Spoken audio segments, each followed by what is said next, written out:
దేవునికి మహిమ కలుగునుగాక. ప్రభునందు ప్రియమైన దేవుని బిడ్డ, ఎలా ఉన్నారు? బాగున్నారు కదా? చాలా సంతోషం.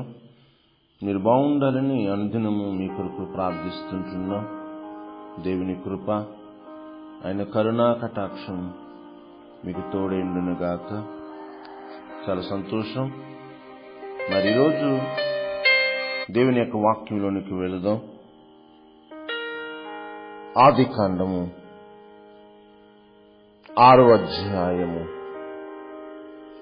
9. చూడండి, ఆదికాండము 6వ అధ్యాయము 9వ వచనం. 8, 9 వచనాలు చదువుకుందాం.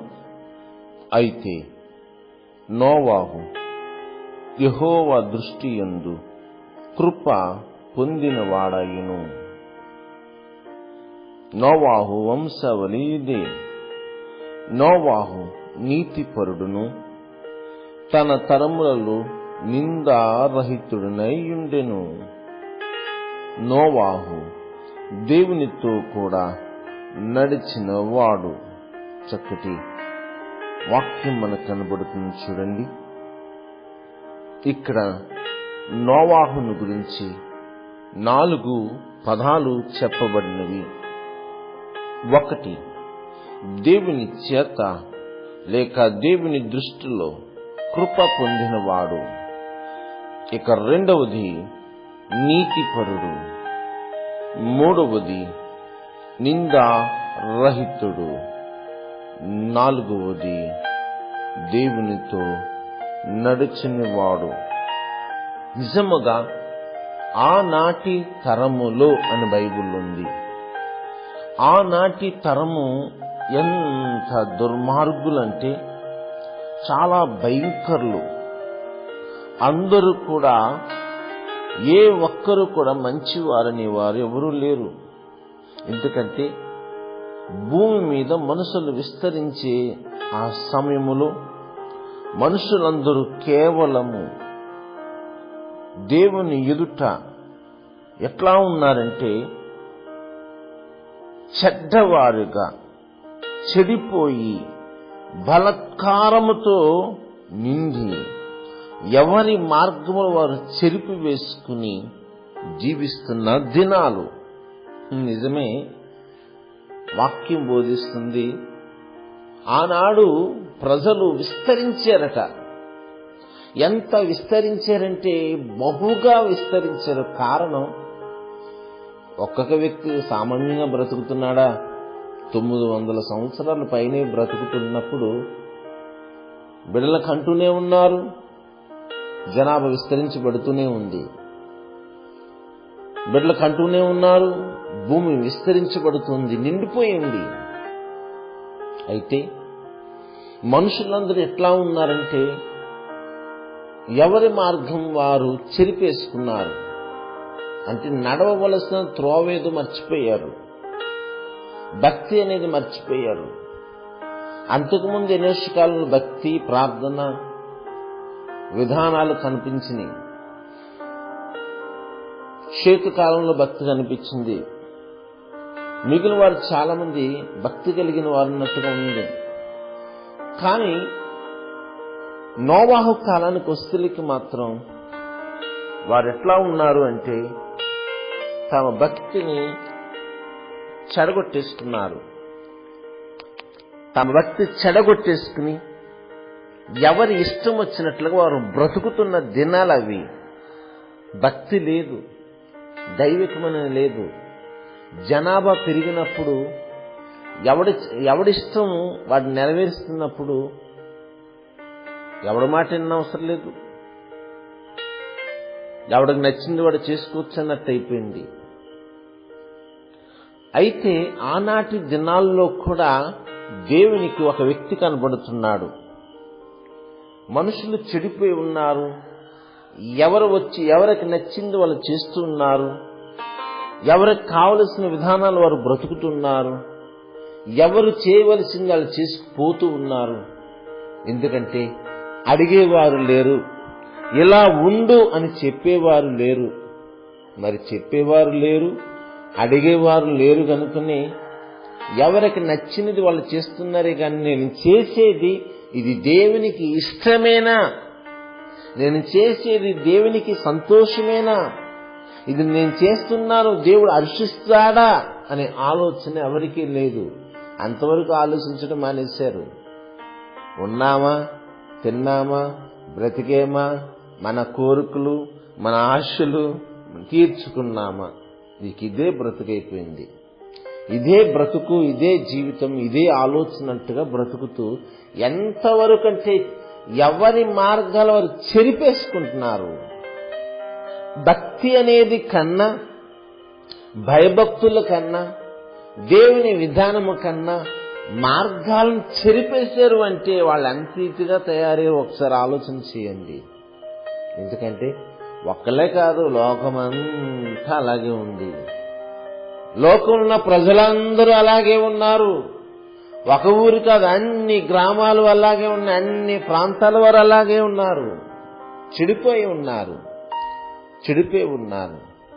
నిజమే, ఈ మాట వినుచున్న దేవుని బిడ్డ, ఆనాడే కాదు మనుషులు చెడిపోయి ఈ రోజుల్లో కూడా అలాగే ఉన్నారు. నోవాహు దినాల్లోనే కాదు, నేటి దినాల్లో కూడా అలాగే ఉన్నారని వాక్యం తెలియజేస్తుంది. ఆనాడు ఇష్టం వచ్చినట్లుగా తినుచు త్రాగుచూ ఉంటూ ఎవరికి నచ్చినట్లు వాళ్ళు బ్రతుకుతూ ఉన్న దినాలవి.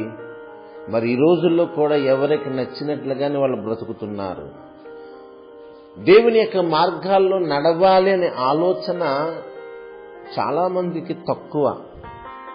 దేవుని మార్గాల్లో నడవాలనే ఆలోచన కన్నా నాకు నచ్చిన మార్గాల్లో నేను నడవాలి అనుకునే వారే ఎక్కువ. అందుకే ఈ రోజుల్లో దేవుని మాట ఎవరు వినటం లేదు. వాక్యం బోధిస్తున్నా, సత్యం బోధిస్తున్నా ఈ రోజులో సత్యానికి చెవి యొగ్గక నచ్చిన మార్గాన్ని బ్రతుకుతున్న వారు ఉన్నారు. వాళ్లే కాదు, ఎందరో యేసయ్యను నమ్ముకున్నాను అనుకునేవారు కూడా దేవుని మార్గము కన్నా వారికి నచ్చిన మార్గాన్ని బ్రతుకుతున్నారు. అదండి ఈ రోజుల్లో ఉండే మనుషుల నడవడికలు. కానీ అది చాలా ప్రమాదం. అది దేవుడు హర్షించేవాడు కాదు, అది దేవునికి సంతోషం కాదు. ఈ రోజున నీవు కూడా నేను మాట్లాడుతున్నాను, నీకు నచ్చినట్టుగా బ్రతుకుతున్నావా, దేవునికి ఇష్టం వచ్చినట్లుగా బ్రతుకుతున్నావా? ప్రశ్న నిన్నే. నువ్వు ప్రభుని నమ్మేనంటున్నావు కదా, నేను క్రీస్తుని నమ్మేనంటున్నావు కదా, నేను యేసుబాబు బిడ్డని అంటున్నావు కదా, అయ్యి బాబు యేసుబాబు ఇంత కాదు అంతా నాకు ఎన్ని మేళ్లు చేశాడు అంటున్నావు కదా. ఒక్కసారి నీ గుండె మీద చెయ్యి వేసుకో. ప్రభువా, నేను నాకిష్టం వచ్చినట్లుగా నేను బ్రతకటం లేదు నాయన, నీకు ఇష్టం వచ్చినట్లుగా నీ ఇష్టమైన మార్గంగా నేను బ్రతుకుతున్నాను, నీకు నచ్చిన జీవితం నేను బ్రతుకుతున్నాను, నీకు సంతోషకరమైన మార్గంలో నేను బ్రతుకుతున్నాను, నువ్వు చెప్పినదే నేను చేస్తున్నానయ్యా, నా ఇష్టము కాదు నీ ఇష్ట ప్రకారం నేను జీవిస్తున్నాను. నువ్వు ఈరోజు చెప్పగలుగుతావా? ప్రశ్న వేసుకో. దేవుని బిడ్డ, ప్రభుని నమ్మేనంటున్నావు కానీ ఆనాటి కాలంలో కూడా అలాగే అనుకున్నారు. దేవుని కుమారులు, దేవుని కుమార్తెలను వాక్యం వచనాలు ఉన్నప్పటికీ కూడా వాళ్ళు నచ్చే మార్గంలో బ్రతుకుతున్నారు కనుక దేవునికి కోపం రేపారు. సరే, కానీ అందరూ చెడిపోయి ఉండే దినాల్లో కానీ ఎందుకు ఒక కుటుంబం దేవునికి కనపడుతూ ఉంది. దేవుని కుటుంబం, ఒక కుటుంబం కనబడుతుంది. దేవుడు చూశాడు, ఎవరు భూమి మీద లేరా అంటూ ఆలోచిస్తూ ఉంటుండగా యెహోవా ఆకాశం నుండి నరులను పరిశీలించెను అన్న పదం మనకు కనపడుతుంది. ఈ రోజున దేవుడు కూడా అలాగే ఆయన పరిశీలిస్తున్నాడు. నీ గ్రామంలో పరిశీలిస్తున్నాడు, నీవుండే ప్రాంతంలో పరిశీలిస్తున్నాడు, నీవే స్థలములో ఉన్నావో ఆయన పరిశీలన చేస్తూ ఉంటున్నాడు. ఆయన ఆకాశం నుండి నరులను పరిశీలిస్తే నీ ఇంటి ప్రక్కవారు, ఆ ఇంటి ప్రక్కవారు, ఆ ఊరు వారు, నీ ఊరు వారు, నీ బంధువులు, నీ కుటుంబంలో అందరూ కూడా దేవునికి విరోధముగా కనిపించొచ్చేమో గాని నీవు మాత్రం నోవాహు కుటుంబం నోవాహు వలె దేవునికి నువ్వు కనపడాలని ప్రభు పేరట మనం చేస్తున్నాను. దేవుని బిడ్డ, నోవాహు దేవునికి ఎట్లా కనబడుతున్నాడో ఈ రోజు నేను నిన్ను ప్రశ్న వేస్తున్నాను. దేవుడు నిన్ను చూస్తే నోవాహును చూసినట్లుగా, నోవాహు కనబడినట్లుగా నువ్వు కనపడాలని ప్రభు పేరిట మనం చేస్తున్నాను. కనపడవా? కనపడడానికి ఇష్టం లేదా? అదే అలా కుదురుద్దని అనుకుంటున్నావా? దేవుడు ఆకాశం నుంచి నరులను పరిశీలించినప్పుడు మనుషులందరూ చెడిపోయి ఉన్నా నోవాహు మాత్రం ఒక్కడే, నోవాహు ఒక్క కుటుంబమే దేవుని ఎదుట కనిపిస్తూ ఉంది. ఎంత గొప్ప ధన్యత! నేను నిన్ను అదే అడిగాను. దేవుని బిడ్డ, దేవుని లోకంలో ఉన్న అన్ని కుటుంబాలను పరిశీలిస్తే, అన్ని గృహాలని పరిశీలిస్తే, అన్ని వంశాలను పరిశీలిస్తే, అన్ని దేశాల ప్రజల వారిని పరిశీలించగా అందులో నీవు మాత్రమే. ఎవరి సంగతి నీకెందుకు? నీవు మాత్రమే నోవాహులా కనబడాలి. నీవు మాత్రమే దేవుని ఎదుట కనిపించాలి. అది దేవుని ఆశ, అది దేవుని కోరిక. మనం ధ్యానిస్తున్నప్పుడు మొదటి పదం కనబడుతుంది. నోవాహు అయితే దేవుని కృప పొందిన వాడుగా కనబడుతున్నాడు. కృప అంటే దానికి అమోఘమైన పదం ఉంది. కృప అది వెలకట్టలేనిది. దేవుని కృప పొందిన వాడుగా ఉన్నాడు. అవును, నేను అంటున్నాను, ఆనాడు నోవాహే కాదు, ఈరోజు నీ మాట వినుచున్న నీవు కూడా, ఈ వాక్యం వింటున్నావే నీవు కూడా దేవుని కృప పొందావు. ఆయన కృప నీకుంది. ఆయన కృప క్షేమములు నీకున్నాయి. ఆయన కృప ఉంది కనుకనే బ్రతికేవు, లేకపోతే ఏనాడు పోయేవు దానివి. నీ జీవితం ఎప్పుడో వెళ్ళిపోవలసింది, ఏనాడో నీ బ్రతుకు ముగించబడిపోయేది. కానీ ఈరోజు ఇంకా నువ్వు బ్రతుకున్నావు చూసేవా? అది నీ గొప్పతనం కాదు, దేవుని కృప. అర్హత లేకపోయినా, యోగ్యత లేకపోయినా, నీ స్థితి సరి కాకపోయినా, భక్తి నాడిం కాకపోయినా, దేవుడు ఎందుకు ఆనాడు నోవాహుకి కృప ఇచ్చినట్లుగా దేవుడు నీకు గొప్ప కృపనిచ్చాడు. మర్చిపోతున్నాము. ఆయన కృప మర్చిపోయి నీ ఇష్టం వచ్చినట్లు ప్రవర్తిస్తున్నావా? ఆయన కృప ఇస్తే ఆ కృపను నువ్వు నిర్లక్ష్యం చేస్తున్నావా? ఎంత దౌర్భాగ్యం! ఆయన కృప నీకు సమృద్ధికి ఇస్తే మర్చిపోతావా? అదేటండి బాబు, నేనెందుకు మర్చిపోతాను ఆయన కృప అంటున్నావు కానీ ఆయన కృపను ఎందుకు నిర్లక్ష్యం చేస్తున్నావో నాకు అర్థం కావడం లేదు. ఈ వాక్యం వినిచిన నీ జీవితంలో నిన్ను బ్రతికించింది దేవుడు. యోగ్యత లేకపోయినా, అర్హత లేకపోయినా, నీ స్థితి అంత గొప్పది కాకపోయినా కృపని ఇచ్చి ఇంకా బ్రతికింపజేశాడు. అది నీ జీవితంలో దేవుడు చేసిన ఒక అద్భుతమైన కృప. ఆ కృపకు నువ్వు ఏం వెలకట్టగలుగుతావు? దేవుడు నీకు ఇచ్చిన కృప ఎంత గొప్పదో దానికి నీ జీవితంలో ఏనాడని వెలకట్టగలదనుకుంటున్నావు. ఆ కృపకు వెలకట్టలేవు. ఆయనకి కృతజ్ఞతాభావము కలిగి, ఆయనకి కృతజ్ఞత కలిగి దేవుని కృపలో ఫలించాలని ప్రభు పేరట మనము చేస్తుంటున్నాను. ఇక రెండవది మనకు కనబడుతుంది, నోవాహు నీతిమంతుడు. నిజమే, నోవాహు నీతిపరుడుగా కనబడుతున్నారు. చూడండి, మనుషులందరూ తమ మార్గాలను అడ్డదారుల్లో వెళ్తున్నా, పాప మార్గాల్లో వెళ్తున్నా, నీతి తప్పుతున్నా, నోవాహు మాత్రం నీతిపరుడుగా ఉన్నాడు. ఆయన కృప పొందినవాడు గనుకనే, ఆయన కృప కలిగి ఉన్నాడు గనుకనే ఆ కృతజ్ఞతతో దేవునికి ఎదుట నీతిపరుడుగా కనపడుతున్నాడు. దేవుడు సాక్ష్యం ఇస్తున్నాడు, నోవాహు నీతిపరుడు. ఎంత నీతి అంటే అమోఘమైన నీతి. నేను అంటాను, దేవుని నమ్ముకోవడం కన్నా నీతి కలిగి బ్రతకడం మంచిది. వాక్యం ఉంది, నీతిమంతుడు లేడు, ఒక్కడును లేడు అని ఉంది. నిజమే. నీవెందుకు నీతి కలిగి ఉండడానికి ప్రయత్నం చేయి? ప్రభువా, ఎవరు ఉన్నా లేకున్నా నేను మాత్రం నీ ఎదుట నీతిమంతుడిగా, నీతిమంతురాలుగా, నీతి పరురాలుగా నేను బ్రతుకుతాను నాయన.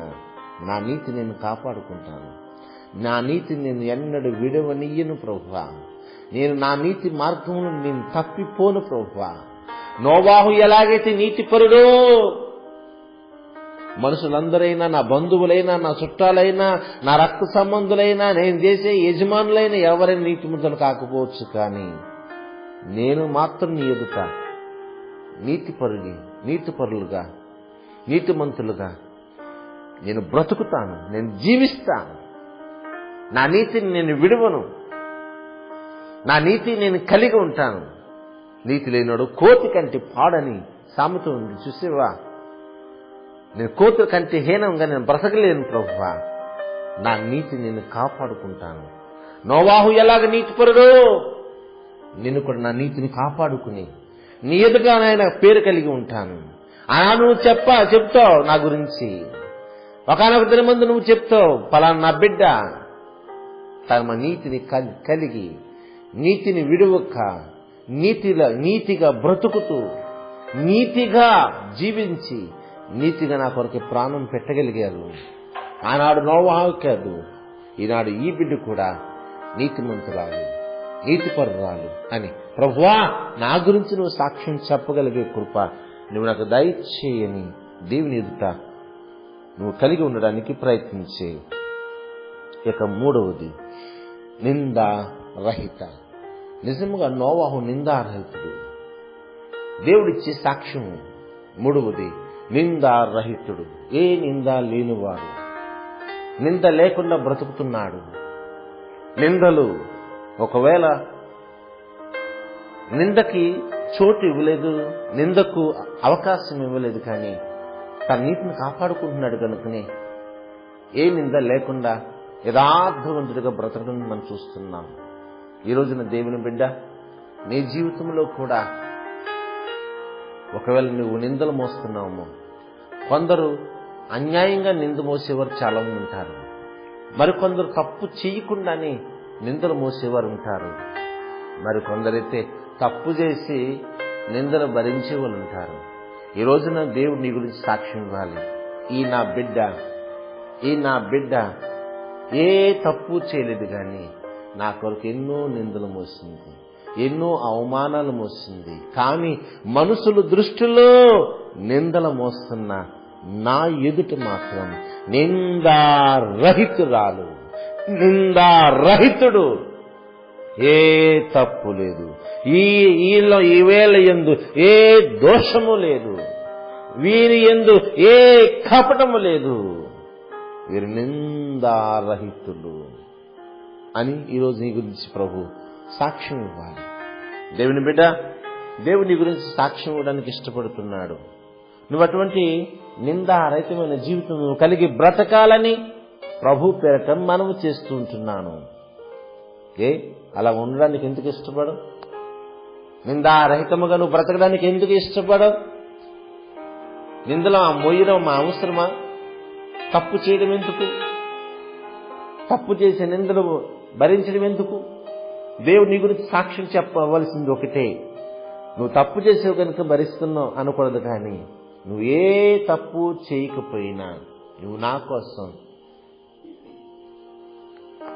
నువ్వు నిలబడ్డావు, నువ్వు నా కోసం నిలబడ్డావు, భక్తిలో నిలబడ్డావు. దేవుడు చెప్పాలి, భలా భలా భలా అని నీ గురించి దేవుడు సాక్ష్యం చెప్పాలి. అటువంటి సాక్ష్యం కలిగి ఉండడానికి నువ్వు సిద్ధపడు. అంతేకాదు, ఆఖరిగా నోవాహు దేవునితో నడిచినవాడు. ఆఖరిగా దేవునితో నడిచిన వాడిగా కనబడుతున్నాడు నోవాహు. మరి ఈ రోజున నువ్వు కూడా దేవునితో నడిచిన దైవ బిడ్డగా కనపడాలి. దేవుని నమ్ముకోవడం కాదు, ప్రార్థన చేయడమే కాదు, పాట పాడడమే కాదు, వాక్యం చదవడమే కాదు, వినడమే కాదు, కానీ దేవునితో నడవాలని ప్రభు పేరట మనము చేస్తున్నాను. ఈరోజు నువ్వు దేవునితో నడవాలి, ఖచ్చితంగా ప్రభు కోరుతున్నాడు. నువ్వు దేవునితో నడిచే దేవుని బిడ్డగా నువ్వు బ్రతకాలి. దేవునితో ఎందుకు నడవలేకపోతున్నావు? దేవునితో నడిచే జీవితం నువ్వు కలిగి ఉండాలని ప్రభు పేరట మనము చేస్తున్నాను. దేవుని నమ్ముకున్నానంటే సరిపోదు, నేను ప్రార్థన చేసేస్తున్నానంటే సరిపోదు, అబ్బాయి నేను మందిరానికి వెళ్తున్నానంటే కుదరదు, సరిపోదు. నువ్వు దేవునితో కూడా నడవాలి. ప్రభు అదే కోరుకుంటున్నాడు. నోవాహు అయితే దేవునితో నడిచిన వాడు, కానీ ఆనాటి కాలంలో మనుషులు మాత్రం దేవునితో నడిచిన వారు ఎవరు లేరు. ఎవరికి నచ్చిన మార్గాల వారు నడిచిన వారే, పాప మార్గాలు నడిచిన వారే, దుర్మార్గపు మార్గాల్లో నడిచిన వారే, చెడిపోయిన మనస్తత్వాలతో చెడిపోయిన మార్గాల్లో నడిచిన వారే, తమ మార్గములు చెరిపేసుకున్న వారే గాని దేవుని మార్గంలో నడిచిన వారు ఎవరు లేరు. నోవాహు ఒక్కడే. నువ్వున్నావా? దేవునితో నడుస్తున్నావా? నడుస్తున్నాను అనుకుంటున్నావు, కానీ ఏమో నీకు అర్థం కాని స్థితిలో ఉన్నావేమో. దేవునితో నడవటం అంటే ఏంటో నీకు తెలుసా? దేవునితో నడవటం అంటే నేను ఎప్పుడైనా గ్రహించావా? దేవునితో నడవటం, నీవు నడవటం కాదు, నీ మార్గం నువ్వు నడవటం కాదు, దేవునితో నడవటం. పాడతావు, చేయి పట్టుకో నా చేయి పట్టుకో, నీ జారిపోకుండా నీ పాడిపోకుండా, నీ ఎన్నోసార్లు పాటలు పాడేసుంటావు. కానీ నువ్వు దేవునితో నడవటం అంటే అసలు నీకు తెలుసా? దేవుడితో నడవడం అంటే నీ చేతిని దేవునికి అప్పగించుకోవటం. అప్పుడు దేవుడు తన వెంట ఆయన నడిపించుకుంటాడు. నీవు ఆయనతో నడవటం కష్టం, కానీ నీ చెయ్యి ఆయనకి ఇచ్చేస్తే ఆయన తన వెంట నడిపించగల సమర్థుడు. కనుక దయచేసి దేవుని బిడ్డ, దేవుని యొక్క వాక్యం బోధిస్తుంది, ఆయనతో నడిచే అనుభవాలు నువ్వు కలిగి ఉండాలని ప్రభు పేరిట మనవి చేస్తున్నాను. అట్టి కృప దేవాది దేవుడు నీకు దయచేయునుగాక. ఆమేన్.